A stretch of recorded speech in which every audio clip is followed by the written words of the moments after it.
Greetings, everyone. Welcome to CRWS.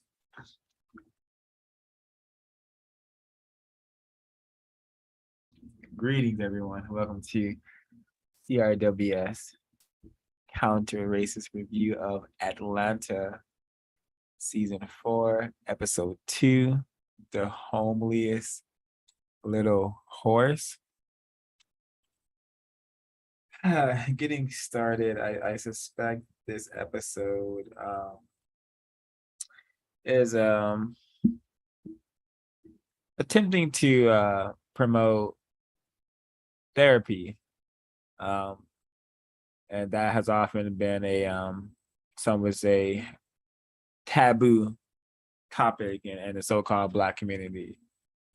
But in the system of white supremacy, I would consider the most constructive form of therapy is to confronting the truth and also not lying to yourself.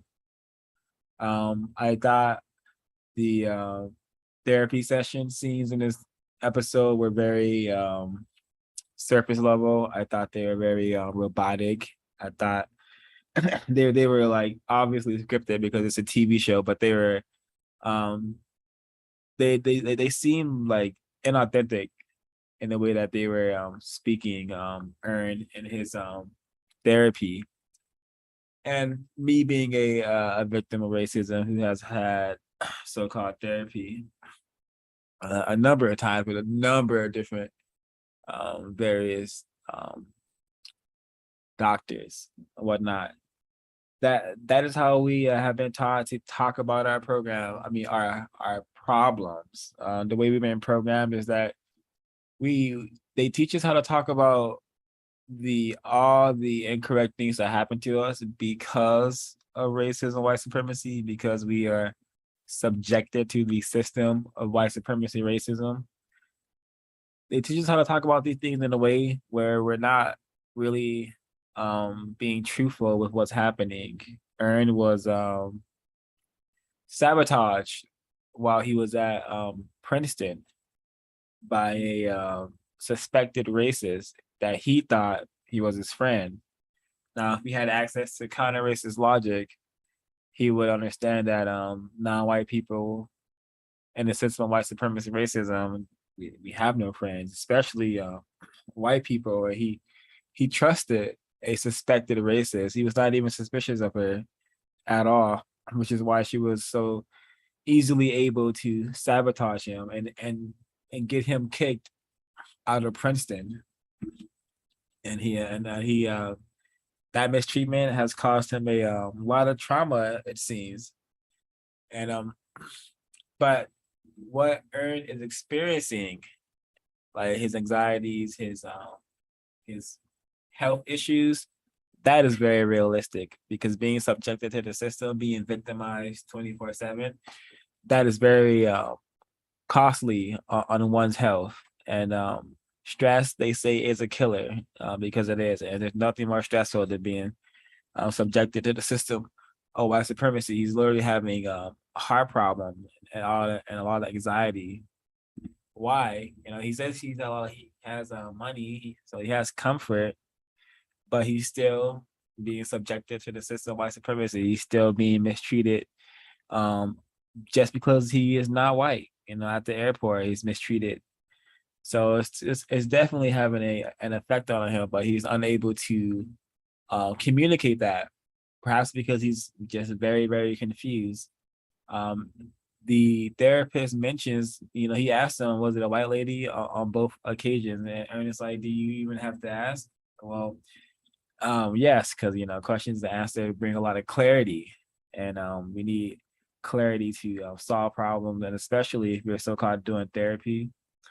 What I learned from the body keeps the score, victims of anything, in order for them to get some sort of like healing or anything constructive, they have to be very honest with what happened. They have to blame the correct people. They have to blame the actual cause of their mistreatment. Aaron is definitely failing to do that because he does not understand that this white woman who sabotaged him, she is a product of the system of racism and white supremacy. He has been dominated his entire life by the system of white supremacy. That is why he's having heart problems and he's having so much anxiety. But yeah, therapy may be beneficial if one wants to just talk about their problems. I don't know if he received solutions. I know he did not receive any um suggestions on how to counter the system. He just was asked, "How do you feel about that?" We need to understand that we're gonna feel very incorrect most of the time in a system of white supremacy. So it's what we do with our time and energy that we should be thinking about. And Earn, I don't know. I see Earn. I'm gonna pause there. I don't want to talk too long. I want other folks to chime in. So I'm gonna pause there for now, and then I'll continue with my notes.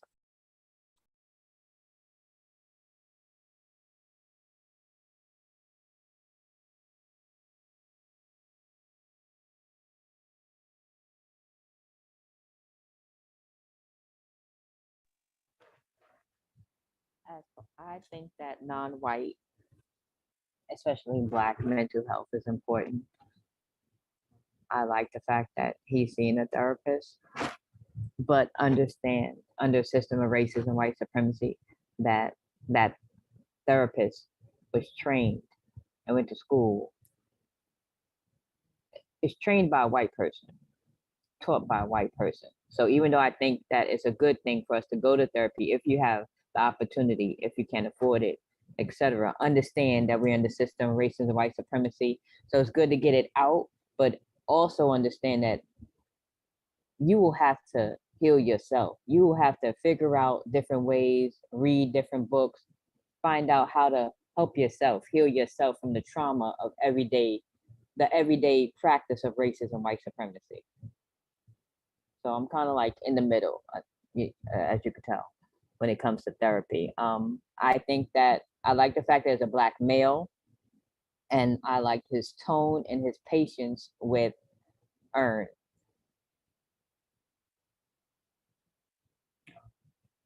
And I'll mute my line for now. So I'll come back.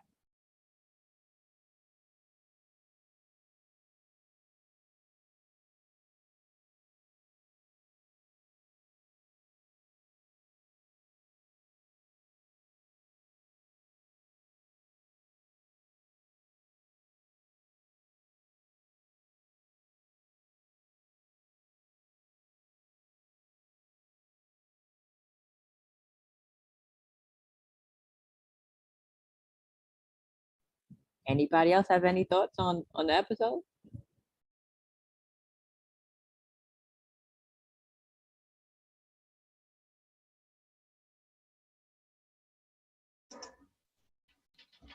uh, my the main note that I have on here when the therapist says it's not a war to earn, it is a war. But I don't think Earn really fully understands the complexity of the war.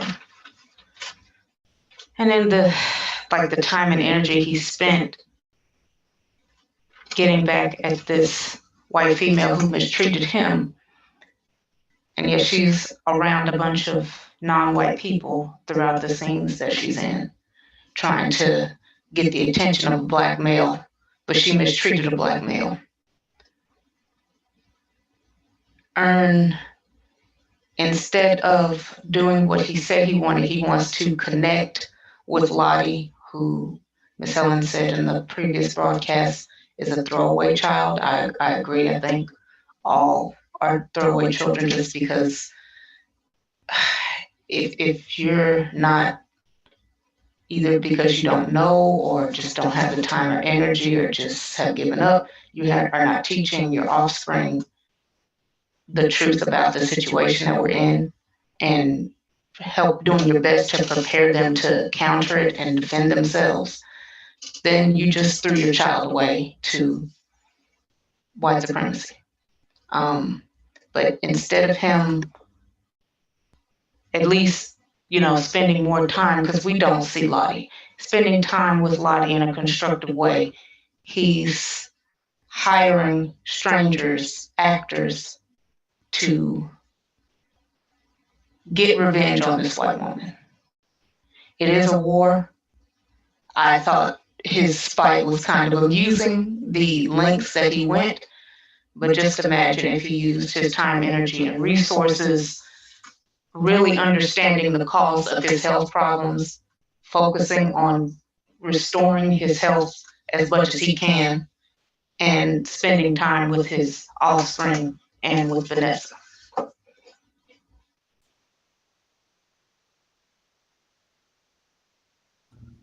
Yeah, precisely. I thought this was a very interesting example of possible counter war, psychological counter war, or just a victim of racism getting revenge. But you're totally correct. Imagine it would have been way more constructive if that time and energy was invested in preparing Lottie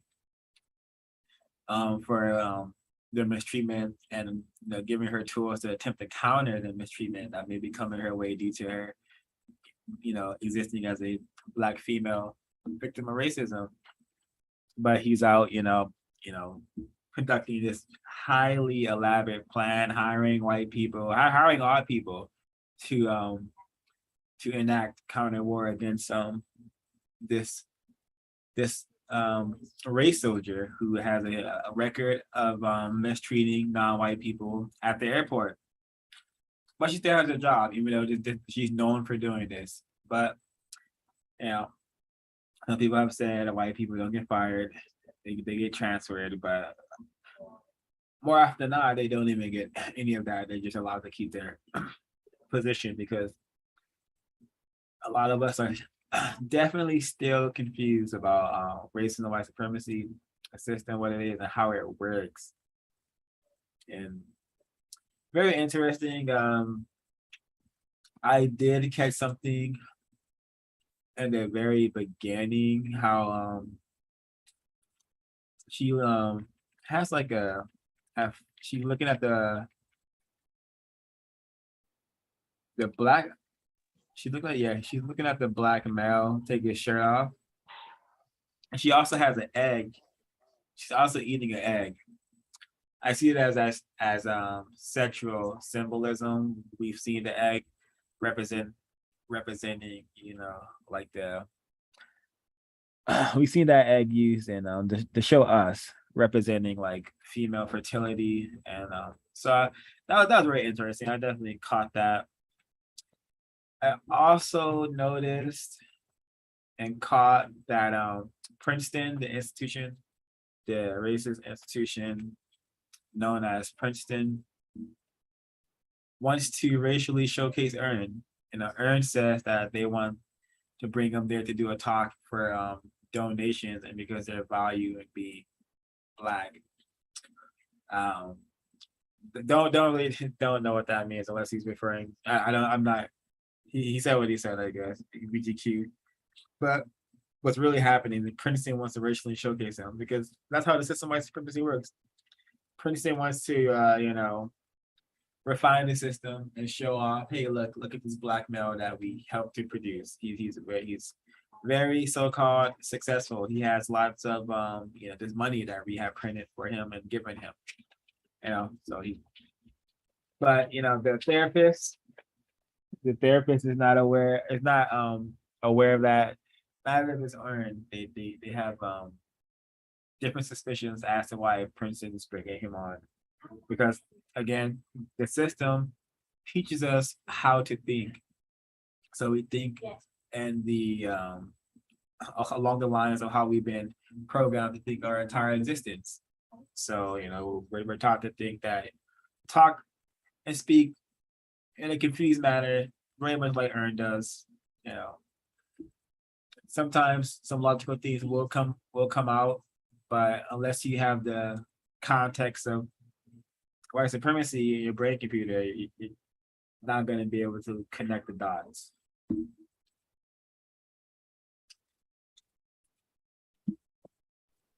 Going back to the boiled egg and the white woman, I also saw that as fragility.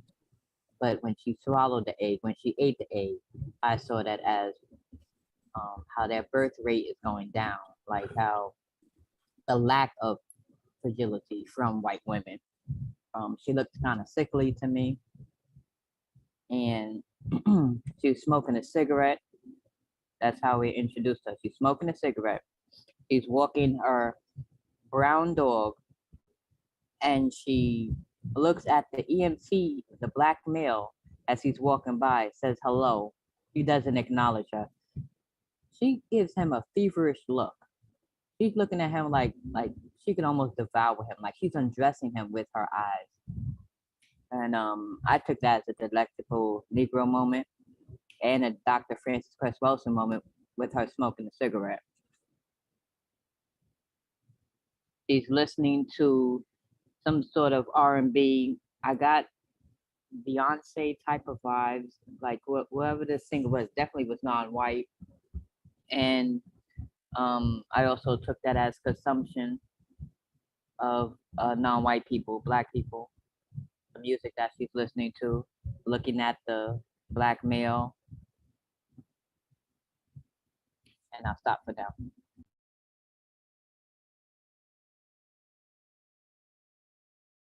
Yeah, this was a very interesting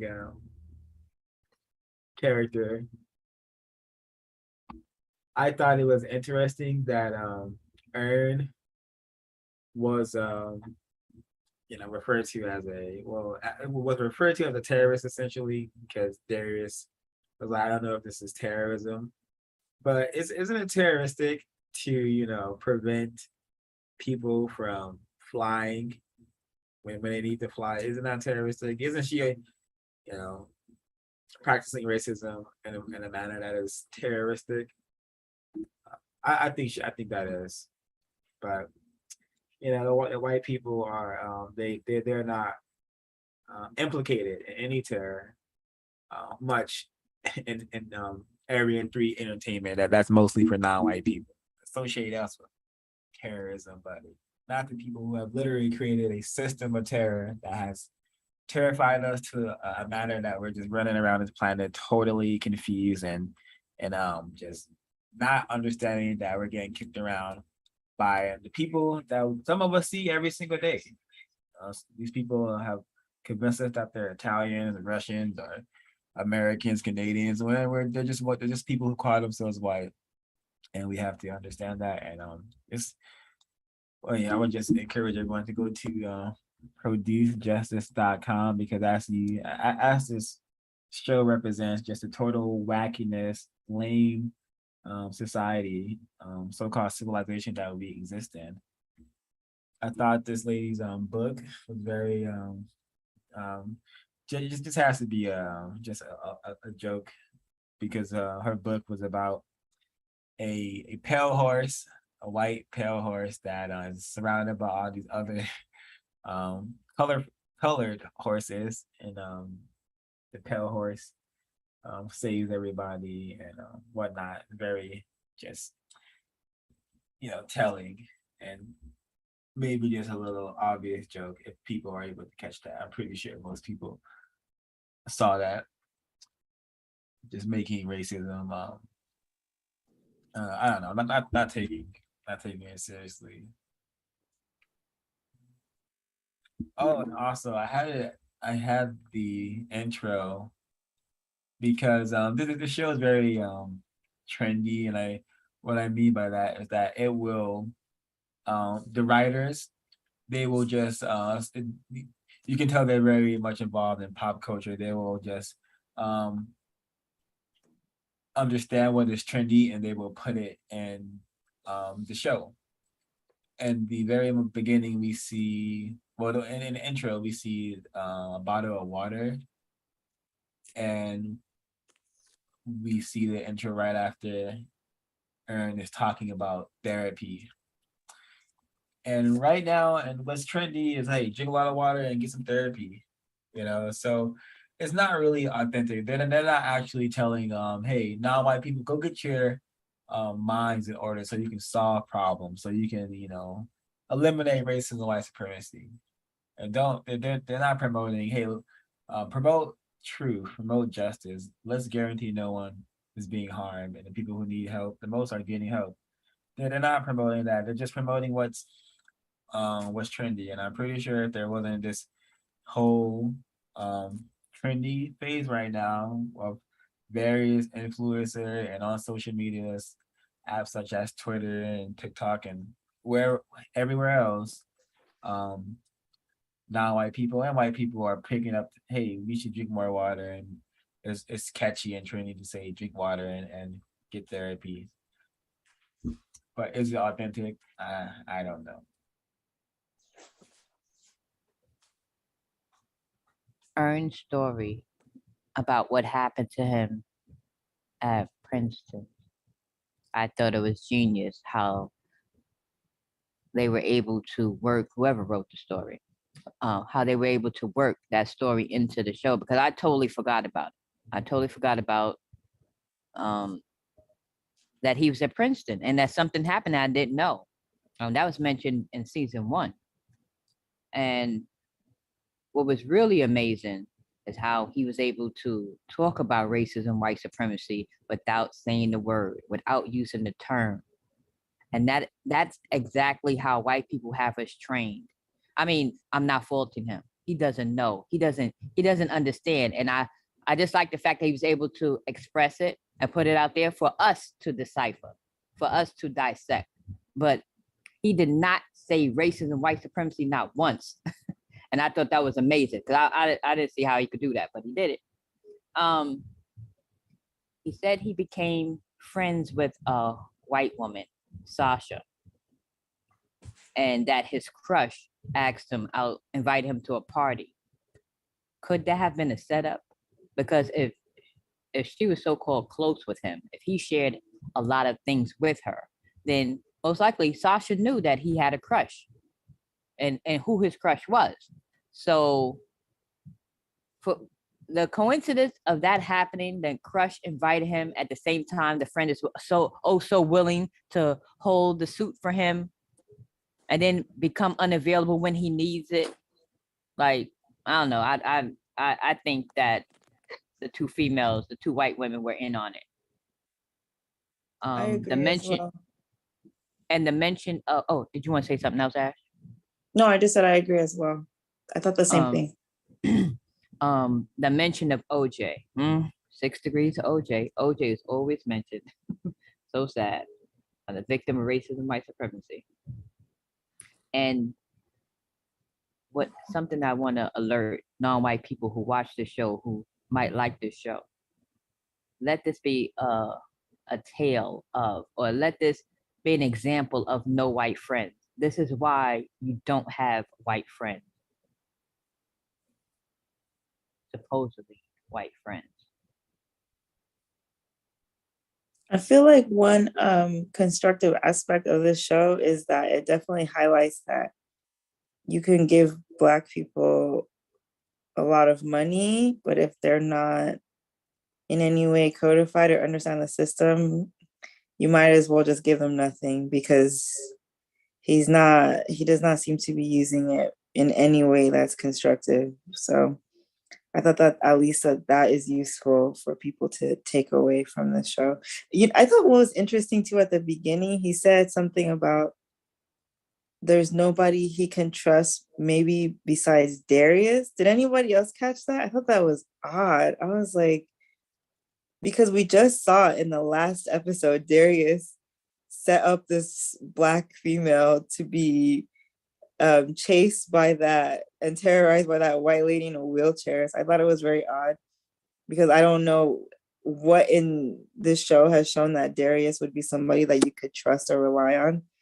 I don't know if it's meant to be a joke or if Ern is really that clueless, but I thought that was interesting.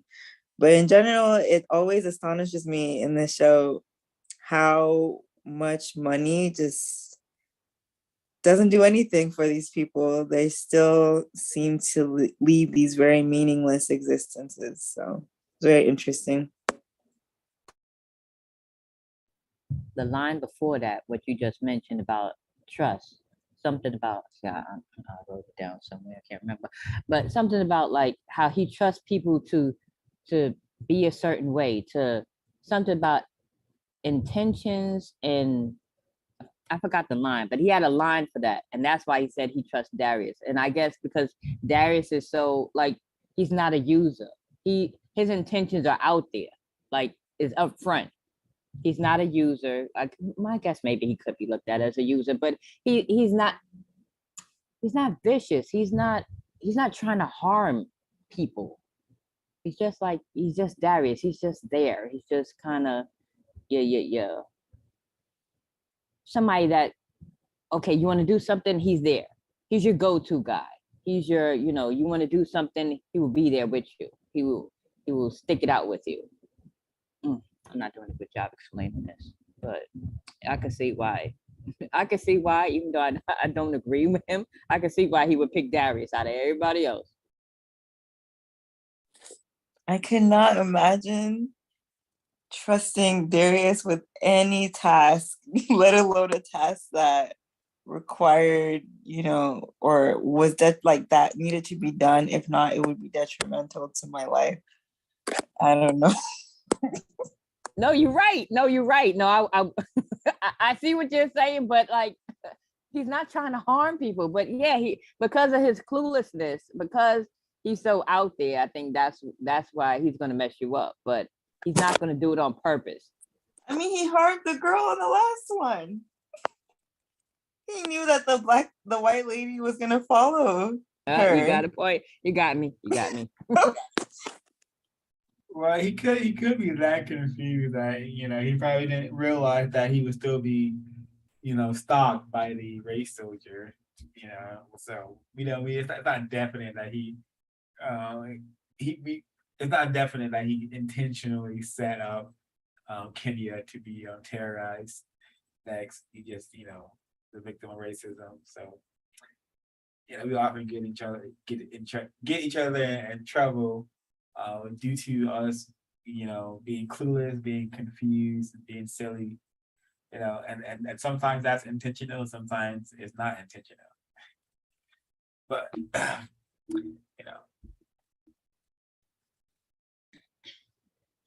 White woman, Lisa, when she was sitting down, it looks like a diner or restaurant with her white female counterpart or friend slash, and she was sharing about quitting her job and how she's going to write this. She wrote this book and how she has a publisher, whatever. But when you come up on, when they first show them, the white female, the one that's being shown right now, she's telling a story, and she ends it with something about she thought she was going to marry Outkast.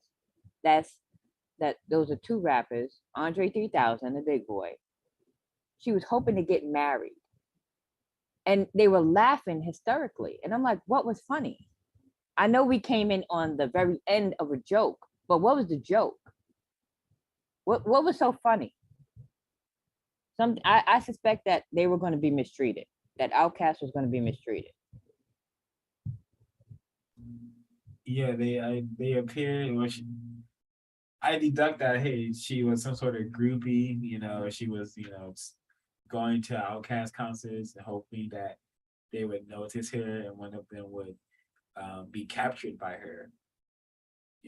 So yes, captured, aka raped by her. Yes, they see, they're still being mistreated in the end. Exactly.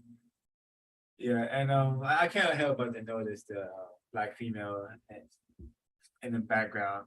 But this was very interesting. Interesting scene. Yeah, always some sort of joke about black people. Is that like a hint of what you white people talk about when there's black people around, even though there's a black female next to me, I know, but she's not supposed to be here, you know. I might have missed this, but did they say in what relation that lady was to her? But she's a friend. Oh, it just reminds me of that episode. I think the cows was on like the compensatory calling when they talked about how white people will just have like thousands of dollars in hand, or like their wealth, they get left thousands of dollars of wealth. I thought it was interesting that she was giving her $500, because I think I've met a couple white people in my life whose parents or friends or grandparents would just pay their rent until they were like doing fine, or I guess in a position to pay their rent fully on their own.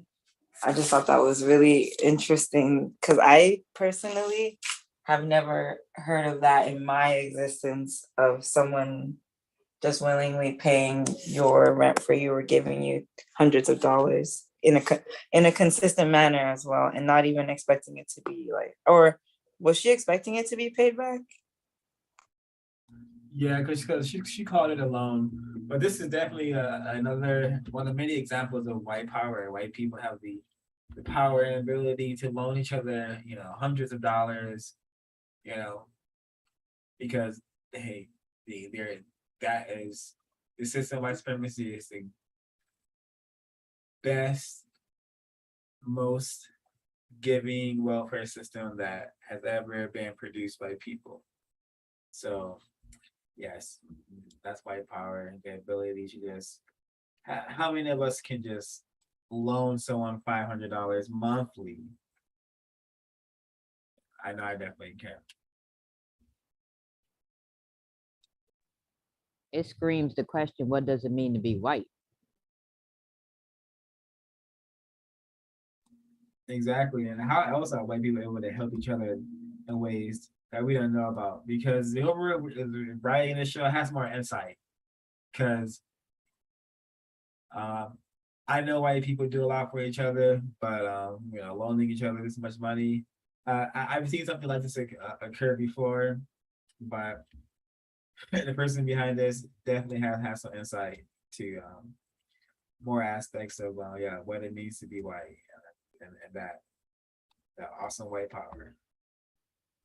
I think it's also a callback to last season when I believe it was episode 2 where they all went to that like party that was at this like uh pretty much like run of the mill type of house, and then they got all the way to like the actual top floor, and then they had met the guy that was paying this black person to do all these paintings, and just nothing but like money just given to him just to make all these paintings, and uh just this white wealth that's unheard of. And yeah, like pretty much I thought thinking that episode of watching this and watching that scene, but I'll mute.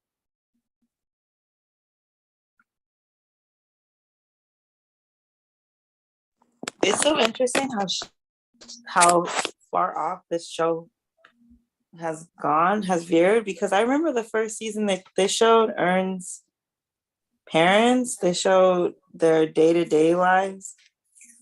I haven't seen anyone in their immediate like attempted family unit. I can't remember the last season that I've seen them. It's so interesting how like the show has just veered off so much from that. I guess because they have money now, that it's like they don't even, it's like those people don't even exist anymore. Like what Helen was saying about their child, that it does not exist besides being like a part of the plot once in a while, but they never show her or show them interacting with her.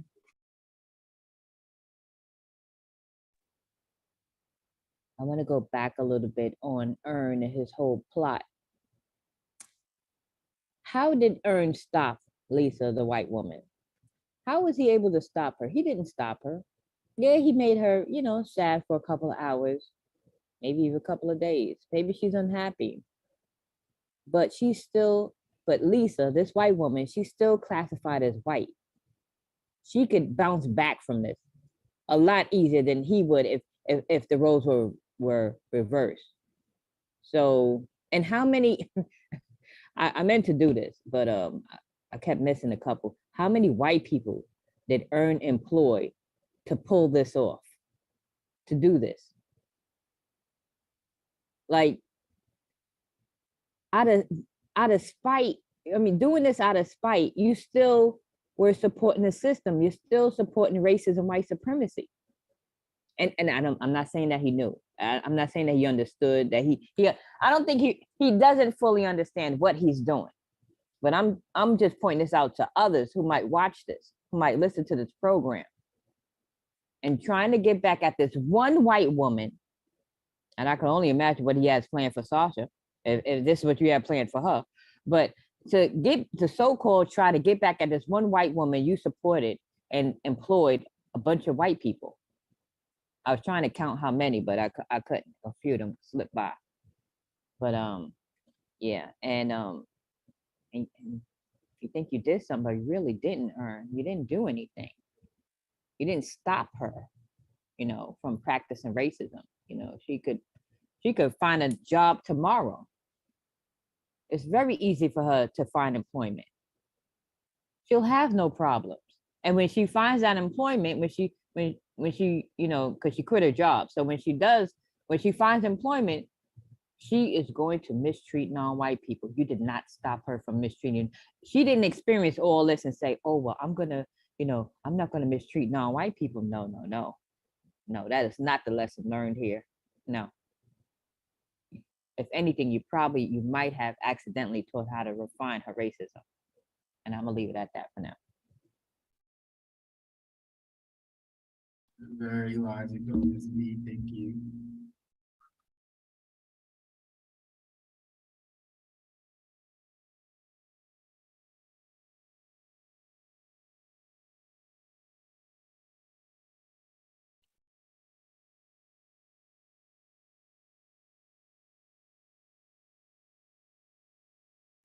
Okay, I'll say one other thing. It sounds like Earn is having a heart attack. The first doctor didn't take it seriously. The second doctor, you know, hooked those things to his body and his chest or whatever, and that's a good thing. But it sounds like he's having a heart attack, and it was mentioned earlier about stress and how it's a killer, and it is. Kim Porter was mentioned. It's been a few years, but if I'm not mistaken, she had pneumonia. I think she went to the hospital, she went to the doctor, they told her it was pneumonia. And she just figured that she would treat it at home, and that's why she died, because the doctor didn't stress that this could be deadly. If I'm not mistaken. That's what happened to Kim Porter. Yeah. She died April 24th, 2019 Mm-hmm. of pneumonia. Mm-hmm. No, my fault. No. Not here. pneumonia? She died. No. I'm just pointing out the actual date. Okay. She died the 15th of November in 2018. She was she wasn't even 48. She was 47. Disgusting. And when I say disgusting, that should have never happened. That should have never happened. She had 2 little girls. Well, she also has a male son as well, but she has a set of twins. She had 3 children, and now they're going to be raised without a mom. That should have never happened. That's disgusting. That's why that story stayed in my mind about Kim Porter. Something so simple, but because we're under a system of racism, white supremacy, expect things like that to happen. But, you know, if white people don't pay attention to your health, if they don't treat you, you know, you have to do your own research, unfortunately. Unfortunately, you have to do, I don't care how much money you got. You have to do your own research. You can't rely on white people to just, you know, to give you the best care just because you have money. No. These entertainers have, these so-called entertainers, athletes, actors, etc., non-white people, they have shown us time and time again, it doesn't matter how much money you got. Doesn't matter. Oh, yeah, it's disgusting. Yeah, let me shut up.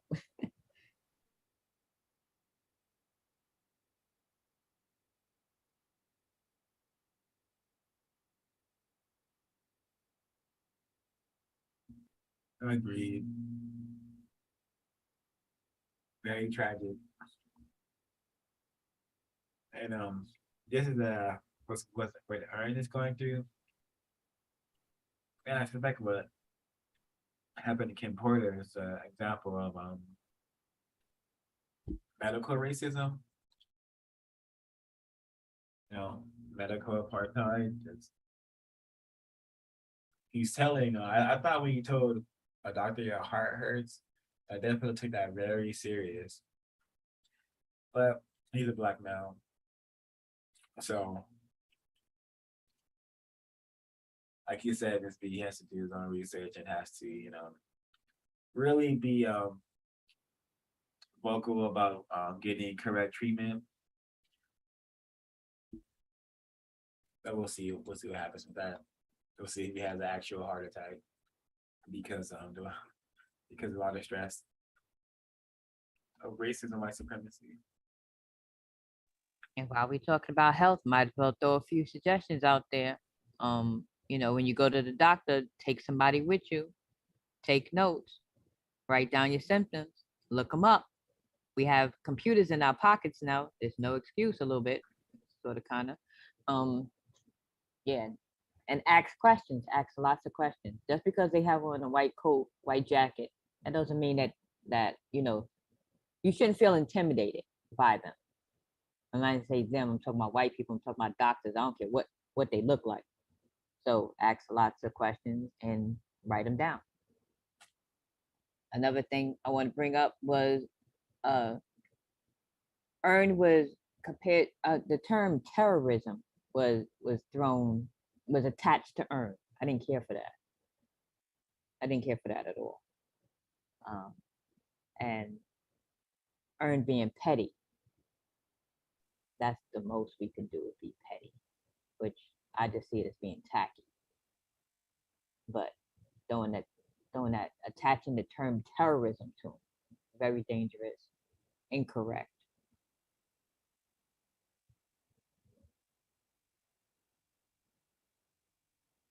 One more thing. Oh, so the first time I watched this episode, I didn't have much to say. I mean, I did, but not too much. It was so blatant. It was like, okay, Lisa, the white woman, and Earn's story. And that was it. I had to watch it a few times. And so I was kind of struggling because I didn't want to, have nothing. I was like, I barely have anything. So I'm listening to other people share their review on the program. And they pointed out something to me that even I was like, oh yes, notice, this is what I'm going to say to y'all. Notice how white people, how they want us to be sympathetic towards the white character, no matter how nasty, no matter how bad they are. Like, for example, the woman in the wheelchair. We're supposed to be sympathetic towards that woman in the wheelchair. She was only trying to protect the store, right?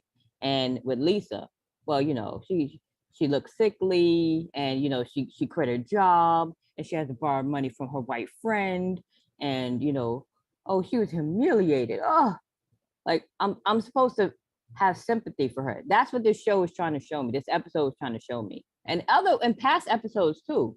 The one about reparations. That's another one. I think there's trying to tug more on our heartstrings than anything. And yeah, we have to be careful of that. We have to watch out for that. And we have to ask ourselves questions. Why? Why should I be sympathetic towards this white person that mistreated Earn and his family? Not just him, and other non-white people as well. So yeah, that's my last comment, I think. Just a quick question. Were these like video reviews on YouTube or Yes, sir. were these like the articles? Okay. No, it's videos on YouTube. Gotcha. Were these non-white people saying this? Yes, sir. Not shocked. Not shocked about it.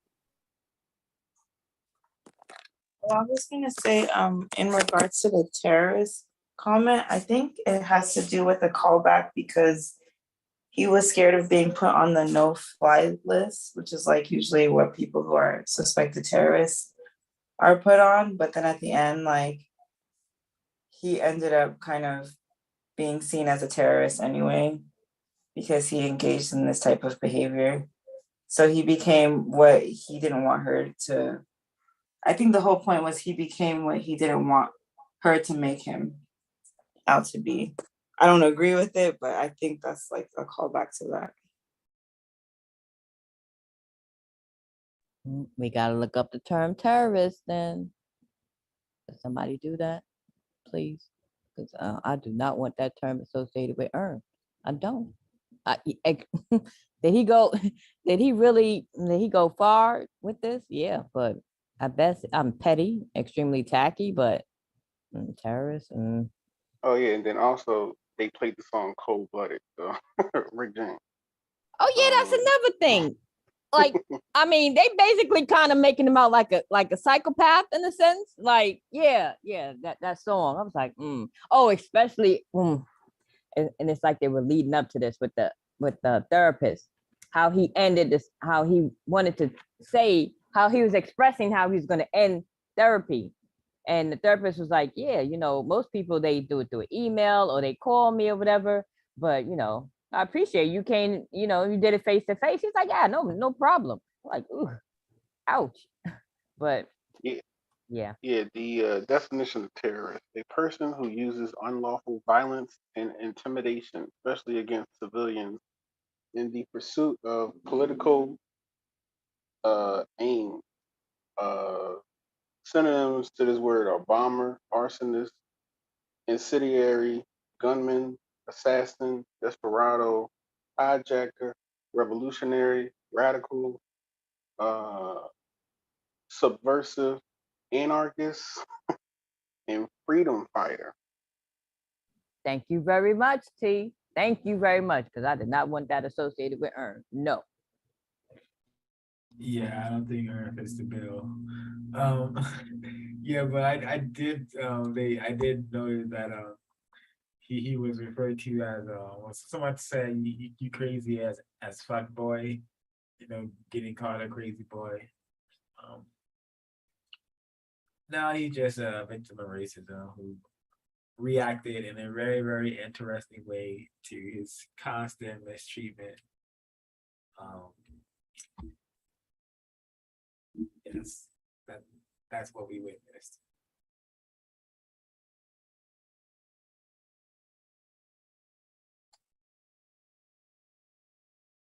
Okay, it is September 18th, 2022.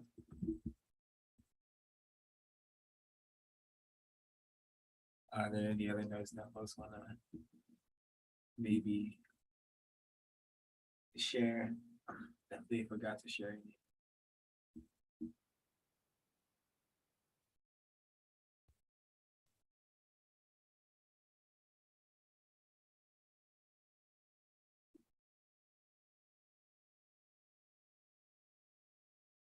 All right. Luckily, this is the final season of this series, so we will no longer have to decode this television show. This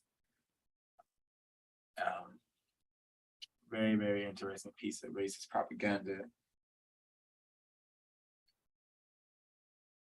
Thank everyone for sharing your thoughts, sharing your notes. I really hope this was of constructive value, and if you think it was, please like, comment, and share this broadcast with your associates, your care units, and of course, go to producejustice.com, get your copy of the code book, apply the code, promote it, and we should really we should really want to solve this problem. Practice the 10 stops, 10 basic stops. That's one of the easiest ways to start working on solving this problem. So get a copy of the code book and do some reading. You're going to discover what the 10 stops are, and we're going to solve this atrocious problem known as the system of racism, white supremacy.